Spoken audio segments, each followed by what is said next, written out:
कैसे हो मित्रों, स्वागत है आपका एमआईटी सीरीज की अगली वीडियो में। इस वीडियो में हम जेड माह 2023 का एक बहुत ही बेहतरीन सवाल डिस्कस करने वाले हैं। ये आपके सामने सवाल लेके आ रहा हूं, उसे ट्राई करो।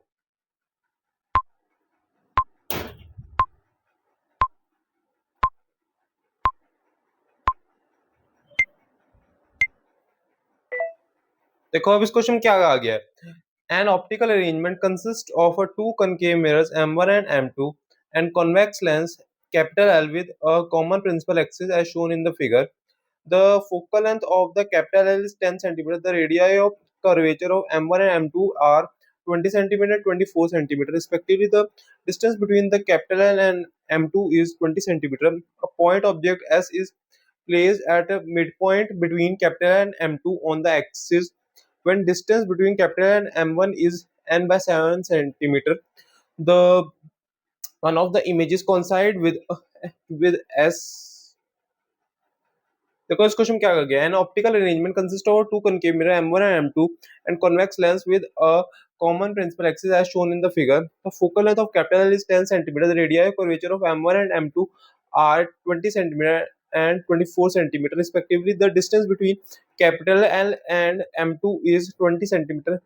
A point object capital S is placed at the midpoint between capital L and M2 on the axis when distance between capital L and M1 is n by 7 centimeter. One of the images coincide with capital S. The value of n is. देखो question क्या है। यहाँ पे सबसे पहले मैं diagram बना देता हूँ यहाँ इसका।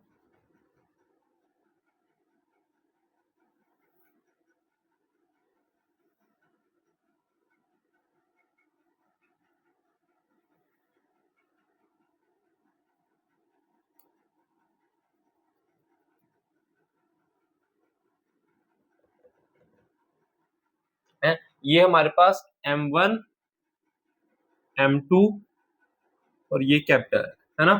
तो यहाँ पे इसके मिड पे ये 20 सेंटीमीटर है और इसके मिड पे ये कैपिटल एस ऑब्जेक्ट रखी हुई है, कैपिटल एस। तो एक काम करते हैं, इसकी डिस्टेंस को हम 10 सेंटीमीटर लिख लेते हैं और ये भी तुम्हारा 10 सेंटीमीटर ही होगा। ठीक है, ये 10 सेंटीमीटर होगा।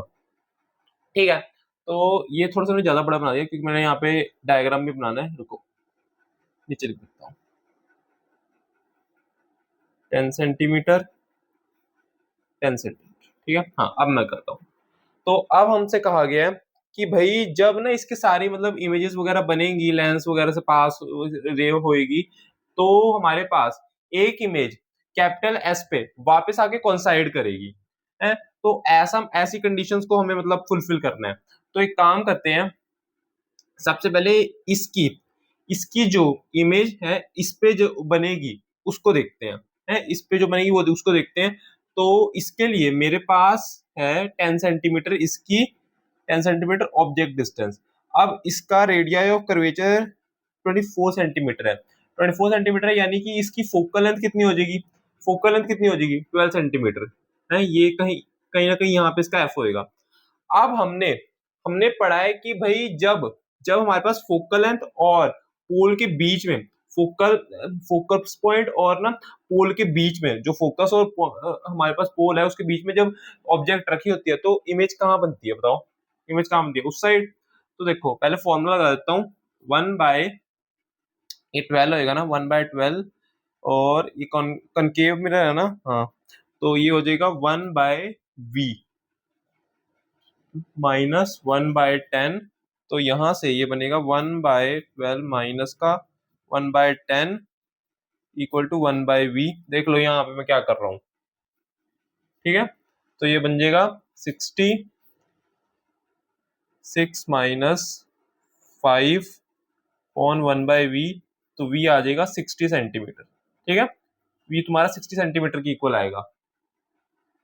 तो यहां से अगर मैं लिखूं, जब मैं इसकी इमेज यहाँ बनाऊंगा ये कहीं ना कहीं ऐसे जाएगी।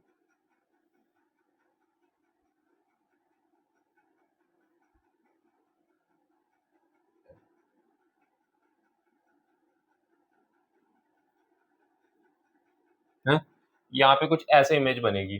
तो अब ये है तुम्हारा 60 सेंटीमीटर। ठीक है, अच्छा अब जब लेंस में से इमेज इसकी बनेगी, अब इसकी जो इमेज है इसकी जो इमेज है इसके लिए एक वर्चुअल ऑब्जेक्ट का काम करेगी है। इसकी जो इमेज है एक तरह की वर्चुअल ऑब्जेक्ट का काम करेगी। तो अब यहां से यहां से हमारे पास जब ये पास होगी, पहले मैं फॉर्मूला लगाता हूँ, इसको रब कर देता हूँ। देखो अब जो लेंस है उसके लिए ऑब्जेक्ट डिस्टेंस कितनी होगी, 10 10 60 यानी 80 सेंटीमीटर। तो ये हो जाएगा 1/f 1/v minus 1/u 1/f। ये l का कितना था, 10 सेंटीमीटर। और ये कन्वेक्स है तो पॉजिटिव हो जाएगा 1/v। और यहाँ पे ये बन जाएगा माइनस माइनस माइनस प्लस भी तो हो जाएगा, क्योंकि अब हम यहाँ पे u की हम नेगेटिव लेंगे तो प्लस हो जाएगा। u कितना है 80, तो यहाँ से बनेगा 80 और ये 8 माइनस 1 अपॉन 1/v। तो यहाँ से v आ जाएगा तुम्हारा 80/7 सेंटीमीटर। ठीक है, v तुम्हारा 80/7 सेंटीमीटर आ जाएगा। एक बार देख लो मैंने क्या किया। ठीक है, देखो अब 80/7 सेंटीमीटर अगर आ रहा है तो लगभग लगभग ये, अगर मैं थोड़ा सा मतलब डिवाइड करके देखूं, ये कहीं ना कहीं 11 पॉइंट समथिंग आ रहा है 11 पॉइंट समथिंग आ रहा है। ठीक है, तो यहां से अब मुझे क्या करना है, जब ये जिधर भी इसकी यहाँ पे इमेज बनेगी, यहाँ पे इसकी मान लो कहीं भी जहाँ पे भी इमेज बनती है, एक मिनट यार थोड़ा सा ना ये रेट टेढ़ी जा रही है।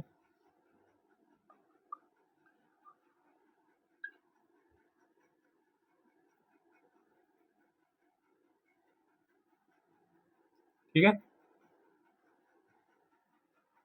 इसकी इमेज मैं कह रहा था जहां पे बनेगी, अब मुझे ऐसी कंडीशन सेट करनी है कि भाई हमारे पास जब इस पे ये टकराए तो वापस इसमें से पास होके कैपिटल एस पे ही इमेज बने। तो देखो क्या करूंगा मैं, क्या करूंगा, यहाँ पे इमेज बन गई। ये हमारे पास कितना है 80/7।